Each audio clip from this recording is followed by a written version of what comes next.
Será por su calor, por su viento, por la nostalgia. No estoy seguro, pero ese planeta tiene mucha magia. No quiero que el agua deje de empaparme, esperando. La calle, los perros, los gatos, señales me van dando.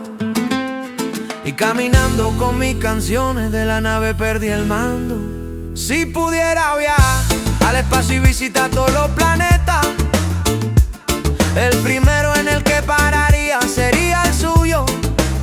Y la verdad no es porque sea el que me pilla más cerca, pero la nave está sin combustible y la luna no me invita. Me quedaré esperando con una cerveza fresquita, a ver si con el tiempo no se vuelve más terca. Yo sé que quizás explorar con la verdad es el gran problema, además de habernos declarado todas nuestras faenas. Pero conociendo todo universo y a otro planeta no quiero que la guitarra le diga al sol que alumbre a la luna sin pero. Que explorando en ese planeta yo quiero llegar viejo. Si conociendo todo el universo otro planeta no quiero. Y me pregunto si el sol a la luna alumbrarla no llegará. Puede que a mí me llegue aclarándome cada mañana. Y pondré en la nave su foto en el espejo pa' que se reflejara.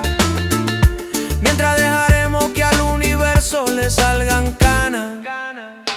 Pero conociendo todo universo y a otro planeta no quiero que la guitarra le diga al sol que alumbre a la luna sin pero.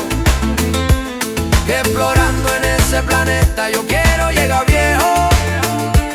Si conociendo todo el universo otro planeta no quiero.